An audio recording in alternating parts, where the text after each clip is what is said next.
Hey guys, it's time to start Alice's Adventures in Wonderland. Okay. Alice's Adventures in Wonderland by Lewis Carroll.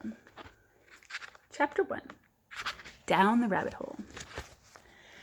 Alice was beginning to get very tired of just sitting there with her sister on the bank and having nothing to do. So once or twice she peeped into the book that her sister was reading, but it had no pictures or conversations in it. And what good is a book without pictures or conversations? So she was considering in her own mind whether the pleasure of making a daisy chain would be worthwhile, or getting up and looking at the white rabbit that had suddenly crossed her path with pink eyes. There was nothing very remarkable in the rabbit, and Alice didn't think very much of it. But suddenly the rabbit said, oh dear, I shall not be too late." Then Alice thought, "That's not normal." And when the rabbit actually took a watch out of his waistcoat pocket and looked at it and then hurried on, Alice started to feel strange, and she got up to her feet, and a flash crossed her mind that she had never seen a rabbit with a waistcoat pocket and one who would take a watch out and look at it. So she was burning with curiosity. She ran across the field after the rabbit, and fortunately was just in time to see it pop down a large rabbit hole. Oh, this is the rabbit hole. In another moment, down went Alice into the rabbit hole, never once considering where in the world it would lead.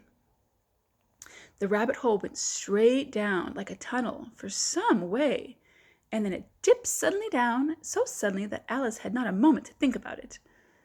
Either the well was very deep, or she fell very slowly, because she had plenty of time, as she went down, to look around her and wonder what was going on and what was going to happen. First, she tried to look down and try to see where she was going, but it was too dark. She couldn't see anything.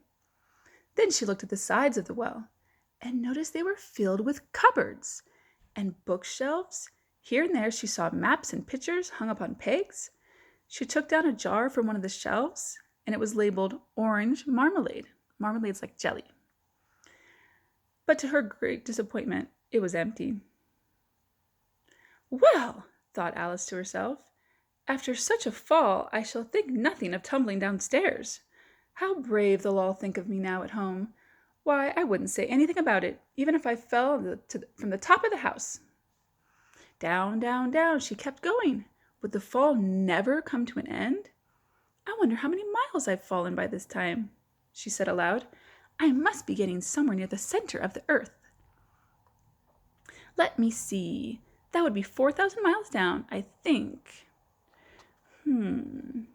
Yes, that's about right, the right distance. But then I wonder what the latitude and longitude." Alice continued to think, and presently she began again. "I wonder if I shall fall right through the earth. How funny it'll seem to come along the other side with people are walking with their heads down. But I shall have to ask them what the name of the country is. Please, ma'am, is this New Zealand or Australia?" And what an ignorant little girl she'd think of me for asking. No, I'll never ask someone. It'll be written somewhere. So down, down, down she kept going. There was nothing else to do, so Alice soon began thinking again. "Dinah, my cat, will miss me very much tonight, I should think. I hope they'll remember to give her milk. Oh, Dinah, my dear, I wish you were down here with me. There are no mice in the air. I'm afraid, but you might catch a bat. And that's very much like a mouse, But do cats eat bats, I wonder? Do they?" And here Alice began to get rather sleepy and went on saying to herself in a dreamy sort of way, "Do bats eat cats? Do cats eat bats?" And she couldn't answer her question. It didn't much matter which way she put it. Do cats eat bats? Do bats eat cats? She felt that she was starting to doze off, and she had just begun to dream that she was walking hand in hand with her cat Dinah, and saying to her cat, "Now, Dinah, tell me the truth. Did you ever eat a bat?" When suddenly, thump, thump, thump, down she came upon a heap of sticks and dry leaves. The fall was over. So it sounds like it was a soft fall. Remember those clips we looked at? Alice was not a bit hurt, and she jumped onto her feet. She looked up, but it was all dark again overhead. And before her, in front of her, was a long passage, and the White Rabbit was still in sight, hurrying down the passage. There was not a moment to be lost, so away Alice went into the wind and towards the rabbit. "Oh, my ears and whiskers, how late it's getting," he said.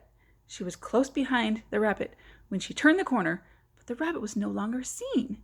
She found herself in a long, low hall, which was lit up by a row of lamps hanging from the roof. There were doors all around the hall, but they were all locked. And when Alice had been all the way down from one side to the other, trying every single door, she walked sadly to the middle, wondering how she'll get out. But suddenly she came upon a three-legged table. All made of solid glass, and there was nothing on it except a tiny golden key. Do you think the golden key might unlock one of the doors? And Alice's first thought was that it might belong to one of the doors in the hall. But alas! Either the locks were too large or the key was too small. At any rate, it wouldn't open any of the doors. However, on the second time around, she came upon a low curtain she had never noticed before, and behind it was a little door, only about 15 inches high, and she tried the golden key in that door, and to her delight, it worked. Okay, I'll read the rest to you later, or tomorrow. Okay, so a lot of similarities from the clips, right? Alice was sitting with her sister. She saw the White Rabbit. She went down the rabbit hole. Lots of things were in the tunnel. She landed softly, and she saw a tunnel and looked in the doors, and one little door, the key fit. All right, so here's your assignment. I want you to reply what you think is going to happen next. What's going to happen when she opens that little door? Okay, bye guys.